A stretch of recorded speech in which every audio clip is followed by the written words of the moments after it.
नमस्कार साथियों, अगर आपके राज्य में एसआईआर वेरिफिकेशन कंप्लीट हो चुका है या फिर आपके राज्य में अभी एसआईआर लागू नहीं हुआ है तो दोनों ही लोग इस वीडियो को ध्यान से देखिएगा, क्योंकि ये देखिए अभी फ़िलहाल देश के 12 राज्यों में एसआईआर वेरिफिकेशन हुआ है। इसके बाद पूरे देश के हर राज्य में एसआईआर वेरिफिकेशन होना है, तो हो ना हो ये सब चीज़ें आपके सामने ज़रूर आएंगी। तो फिलहाल ये अगर आपके राज्य में एसआईआर वेरिफिकेशन हुआ है तो साथियों अब बीएलओ और पुलिस दोनों ने घर घर आना शुरू कर दिया है।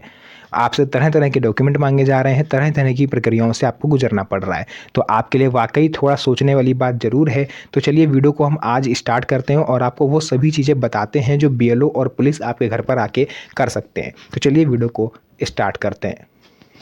तो साथियों यहाँ पर देखिए बड़ी खबर, फिर से घर घर जाँच शुरू।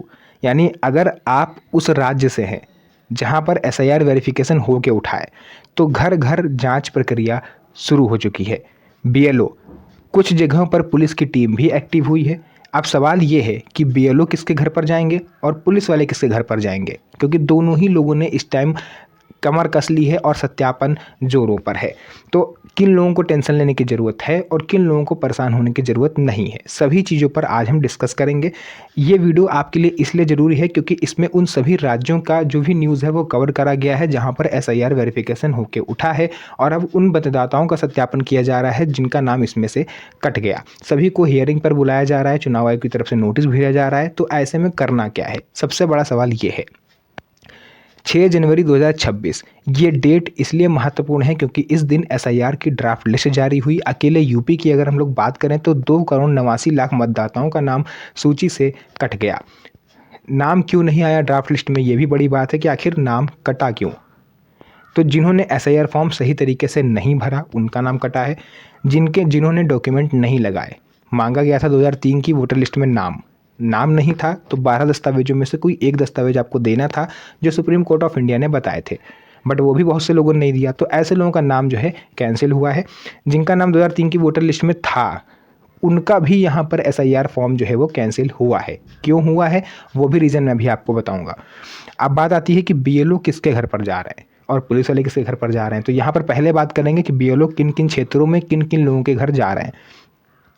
तो बीएलओ उनके घर पर जा रहे हैं जिनका नाम ड्राफ्ट लिस्ट में नहीं आया है, जिनका एसआईआर फॉर्म अधूरा रह गया था, जिनके डॉक्यूमेंट पूरे नहीं थे, जिनके फॉर्म में कोई गलती थी या जिनका फ़ोटो क्लियर नहीं था। फ़ोटो आप लोगों ने अपलोड करी होगी तो उसमें फ़ोटो अगर आपका क्लियर नहीं था, धुंधला गया, तो ऐसे लोगों का नाम एसआईआर वेरिफिकेशन से कटा है और ड्राफ्ट लिस्ट में उनका नाम नहीं आया। तो अगर आपका या आपके परिवार में किसी का भी नाम ड्राफ्ट लिस्ट में नहीं आया है तो आपके लिए सोचने वाली बात है, क्योंकि किसी भी टाइम बीएलओ या फिर पुलिस वाले आपके घर पर आ सकते हैं वेरिफिकेशन के लिए। अब ऐसे में कौन कौन से दस्तावेज आपको देने हैं, कौन सी चीज़ आपको सेफ रखेगी।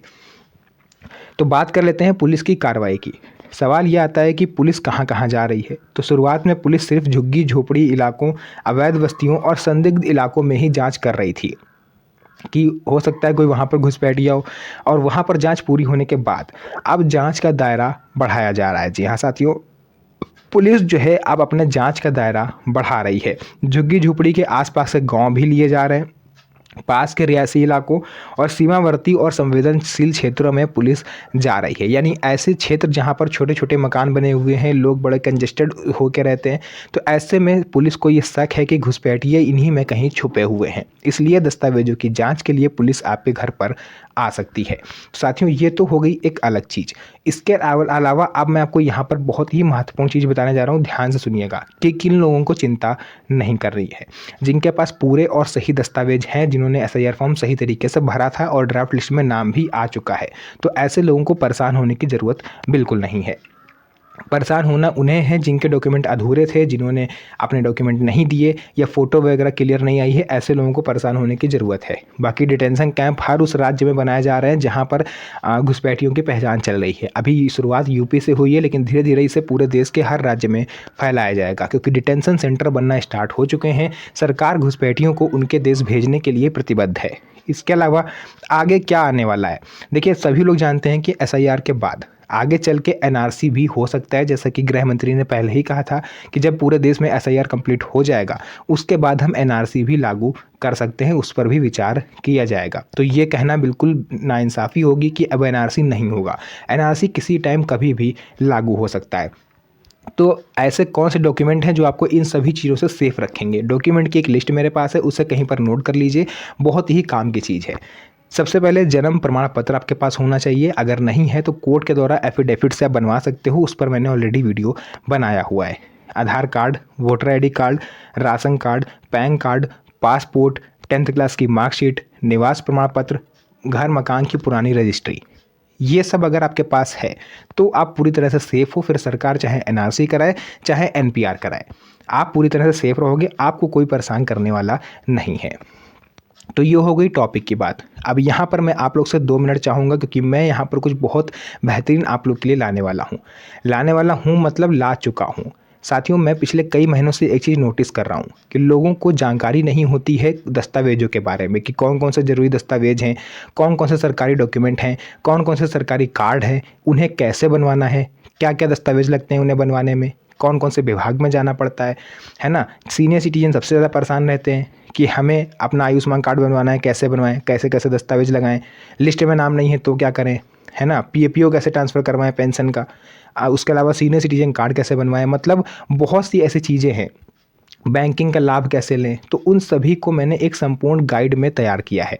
इन सभी छोटे छोटे डाउट को मैंने एक संपूर्ण गाइड में नोट कर लिया है, जहाँ पर आपको मिलेगा सीनियर सिटीजन से रिलेटेड सभी योजनाओं का कंक्लूजन, यानी हर उस योजना का विवरण कि उसमें आपको कैसे अप्लाई करना है, कौन कौन से दस्तावेज लगाने हैं, क्या करना है क्या नहीं करना है, सब कुछ मैंने तैयार करके रखा हुआ है।